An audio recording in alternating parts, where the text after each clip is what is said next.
hace 4 años hubo una masacre en Gargantilla. La guerrilla reclutó varios muchachos de los colegios en Tacuelló. Entonces eran como 7 estudiantes que los engañó y los llevó a un campamento con el engaño que allí iba a haber una comitiva, que les iban a enseñar cómo era la guerra, que venían unos exponentes internacionales de cómo defenderse en guerra. Entonces los muchachos se fueron. En esa noche el ejército con la Fuerza Aérea bombardeó todo el sector. En ese bombardeo mataron 17 personas. Ese bombardeo dejó todo ese bosque totalmente destruido. Y también muchos muertos quedaron a la orilla del agua y la sangre pues obviamente se fue en el agua. Entonces la gente que logró pasar por el río a las 6 de la mañana cuentan que la fuente iba rojiza. Una masacre de muchos niños, eso no se conoció a nivel nacional e internacional.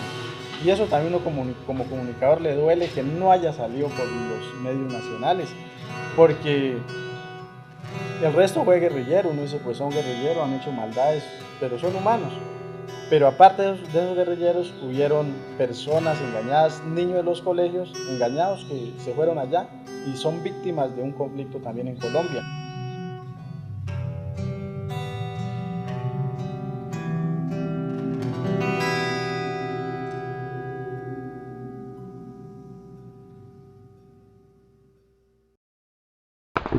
De la Guardia.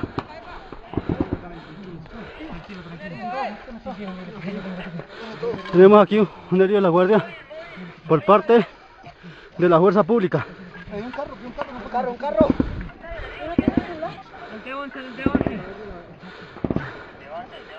Bueno, listo. Ni un tiro más. A la población del pueblito. Entonces dígale a Santos que el helicóptero dejen de andar disparando por ahí indiscriminadamente también. Eso lo hemos dicho. Porque nosotros necesitamos que todo el mundo salga de eso. Tanto el uno y el otro el fin de semana. Bueno, si necesitan la paz, toda la paz del diálogo. Sin nombre, puede decir con qué frente hablamos, con qué grupo hablamos. Nosotros somos guerrilleros del sexto ejército de las FARC, que operan en el departamento de Toribío.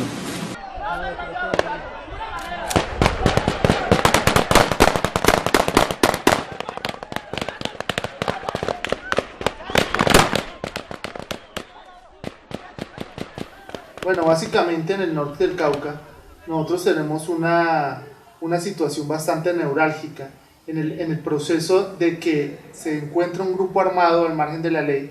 Básicamente estamos hablando de FARC, y en la zona donde están la mayoría de las comunidades hay una gran influencia del Sexto Frente. En estas situaciones las comunidades indígenas principalmente, porque hablo de las comunidades indígenas porque es donde hay más población de comunidades indígenas en el departamento, y han convivido con estos grupos hace más de 30, 40 años.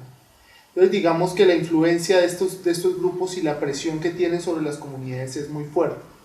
Esto viene de la mano con procesos del gobierno y procesos de defensa, en donde el ejército, cumpliendo las normas constitucionales, empiezan a cubrir y a buscar proteger ciertos sectores de territorio, en donde se presentan principalmente enfrentamientos entre el ejército por un lado, el grupo armado ilegal por otro, y el mayor problema es que la comunidad, la población civil queda en medio.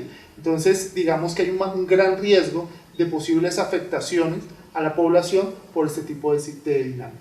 Entonces en esas situaciones en donde puede ocurrir un desastre por conflicto armado, una masacre o alguna situación muy dolorosa, cuando ocurre una situación de esas llegan los medios, llegan 20, 30 medios a la zona. Eso es lo más novedoso para las personas que nunca han visto eso, pero asimismo les da temor porque son cosas que asimismo como llegan se van. Entonces se dan cuenta, un equipo de medios que llega por una primicia en Cauca, que en Cauca se la pagan. Estamos hablando de 5 camiones de televisión, estamos hablando de 20 fotógrafos, periodistas, y por todo lado tratan de bombardear a todo el mundo. La gente se asusta. La gente se asusta.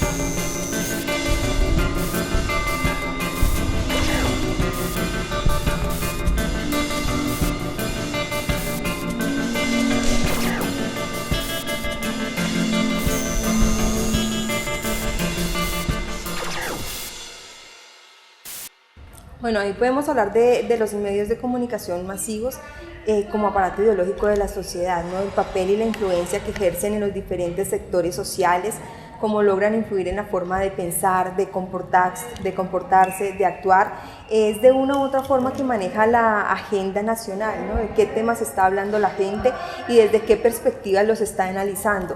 Los medios son los que se encargan de visibilizar cierto panorama y al mismo tiempo de invisibilizar otros sectores, otras voces, porque desafortunadamente no todas las voces tienen cabida en los medios de comunicación, ni todas las historias están narradas a través de estos medios de comunicación. Porque son medios que están más preocupados por la inmediatez, por lo que ocurre en el momento. Porque igual vivimos en un país donde todos los días ocurre algo diferente, un atentado, un secuestro, una extorsión. Entonces son medios que están preocupados por el ahora, ya, lo que está pasando, lo que más va a generar controversia, lo que más va a generar impacto y lo que más va a traer en público. Entonces son medios que no se preocupan por contextualizar, ni por hacer memoria, pero los medios no lo hacen porque están en otras dinámicas. O sea, es que es lo que les interesa vender al público, que es lo que ellos creen que el público quiere ver. Los medios se guían de 2 o 3 fuentes que no son verídicas o no son comprobadas y sacan una primicia, una noticia sin precisión. Entonces, a nosotros nos guiamos por medios de comunicación si hay alguna noticia, pero nosotros no asumimos que eso ya es un hecho porque lo sacó un medio. Muchas veces tienen precisión de personas heridas, de personas afectadas, de veredas, de lugares, de situaciones que realmente no son así. Sí, muchos de las historias que aparecen en los medios no corroboran con lo que nosotros hemos encontrado. Yo creo que cada medio maneja sus intereses y uno no puede pretender que un medio como Caracol y RCN, que son los mismos medios de los ricos del país, de los dueños de la tierra en Colombia, de los dueños del comercio, de los dueños quienes manejan las fuerzas públicas, pretendan llevar una información que no les conviene. Yo creo que ellos tienen sus criterios y ellos hacen la comunicación a su manera, defendiendo sus propios intereses. Entonces, ¿por qué los medios presentan más ese punto de vista? De pronto porque creen que es lo que más le conviene al país, porque creen que ese punto de vista es el que refleja la realidad, o porque están a favor de ese punto de vista, porque dentro de su ideología, dentro de la ideología que maneja el medio, consideran que el otro no tiene derecho a hablar, que la razón del otro no tiene ningún fundamento o que sencillamente el otro actúa por inercia y que su voz no es importante. Entonces resaltan lo que más le va a beneficiar a su medio de comunicación.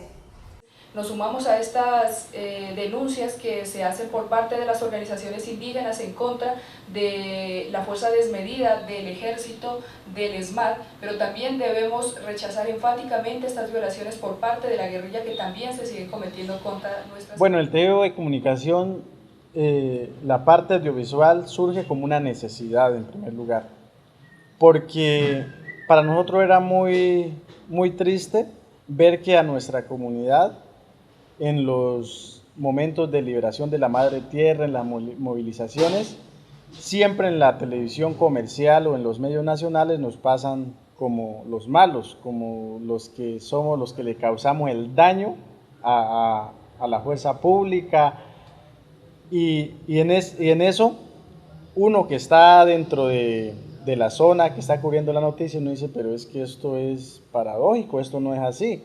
A nosotros también nos causan daños colaterales, diría yo, porque en la María Piendamó, cuando entra el ESMAD, hacen daños muy duros. Por ejemplo, queman las motos, dañan todos los sonidos, nos quemaron las banderas, y eso para nosotros es triste. Entonces, y a veces los medios no sacan eso, a veces no, y no que siempre los medios no sacan eso.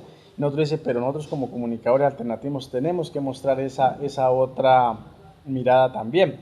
Entonces, por eso nosotros lo que hacemos es mostrar esa otra mirada que no dan los medios.